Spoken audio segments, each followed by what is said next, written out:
Okay guys, તો એના પછીના સિમ્પલેસ્ટ દાખલા તરફ આગળ વધીએ તો તમારી સામે રકમની અંદર એક ગરમ કરવા માટે વપરાતા તાર એટલે કે હીટિંગ એલિમેન્ટમાં ઓરડાના તાપમાને, ખાસ વસ્તુ સમજી લેજો કે જ્યારે તમને ઓરડાનું તાપમાન આપ્યું એટલે એને આપણે લેશું રેફરન્સ ટેમ્પરેચર. ઓરડાનું તાપમાન એટલે કે 27 ડિગ્રી આપ્યું એને તમે લેશો રેફરન્સ ટેમ્પરેચર T0, બરાબર. એને અવરોધ, જે અવરોધ આપી દીધો છે, બરાબર, આ અવરોધને આપણે લેશું રેફરન્સ રેઝિસ્ટન્સ, બરાબર છે. રેફરન્સ રેઝિસ્ટન્સ R0 આપી દીધો છે અને આ દ્રવ્યની અવરોધકતાનો તાપમાન ગુણાંક એટલે કે તમને ઇનડાયરેક્ટલી આલ્ફા આપી દેવામાં આવ્યો છે, બરાબર. 1.70 × 10⁻⁴ પર ડિગ્રી સેલ્સિયસ, કે જે એનો SI એકમ છે. ઓકે, તો તારનો અવરોધ 117 ઓહમ થાય એટલે કે R ની કિંમત આપી દીધી છે 117 ઓહમ થાય ત્યારે એનું તાપમાન એટલે કે T શોધવાનું કીધેલું છે ભાઈ. હવે આના માટે તો ભાઈ એકદમ સરળ ઇક્વેશન. કયું ઇક્વેશન?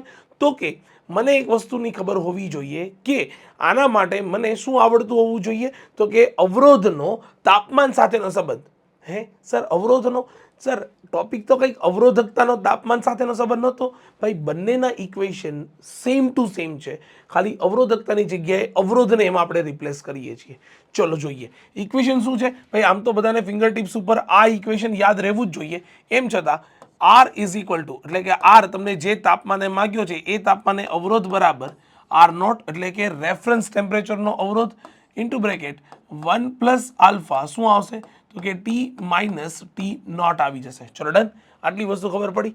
હવે આ ઇક્વેશન જેને ફિંગર ટિપ્સ ઉપર હોય પછી તો ક્યાં માત્ર ને માત્ર મેથ્સ જ છે ને. બોલ, R ઓફ T, T તાપમાને અવરોધ કેટલો, તો કે આપણને 117 થાય ને ત્યારે તાપમાન શોધવાનું છે એટલે આ આવી જશે 117 ઇઝ ઇક્વલ ટુ આ કેટલો છે, તો કે આ છે 100 ohm into bracket 1 plus alpha. આલ્ફાની કિંમત કેટલી આપી, તો કે એ આપી 1.70 ઇન્ટુ 10⁻ કેટલા આપ્યા, તો કે -4 into bracket T.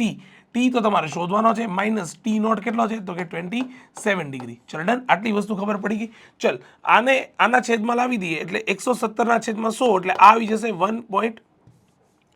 1.17 is equal to 1 plus 1.70 into 10⁻⁻4 into bracket T minus 27.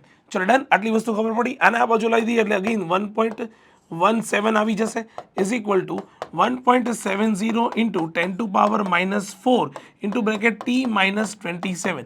Again remember that thing કે આપણે T શોધવાનો છે તો આને આના છેદમાં લાવી દઈએ એટલે 1.17 upon 1.70 into 10⁻⁻4 is equal to T minus 27. ડાબી બાજુનું સીધું સિમ્પલ સાદુરૂપ મને દેખાઈ રહ્યું છે કે એનો જવાબ જે છે એ આવી જવાનો છે તમારી પાસે 1000 કમ્પ્લીટ. ચલો ડન. તો આ બાજુનું સાદુરૂપ આપતા તમને જો અહીંયા 1000 મળે છે તો 1000 ઇઝ ઇક્વલ ટુ આવશે T માઇનસ 27. તો લોજિકલી મારો જે આન્સર છે એ T is equal to 1027 degree Celsius આવો આન્સર મને મળી જાય. લો, તો જે તમને અહીંયા T શોધવાનું કીધું એ આન્સર આવશે 1027 ડિગ્રી સેલ્સિયસ. ચલો ડન, એકદમ ઇઝી છે. કેલ્ક્યુલેશન માત્ર કેલ્ક્યુલેશન છે, બાકી કોન્સેપ્ટ તો માત્ર આટલો જ છે. ચલો ક્લિયર. તો એક વખત અગેન કેલ્ક્યુલેશન જોઈ લો, બાકી આગળના દાખલા તરફ આપણે આગળ વધીએ છીએ ગાઈસ.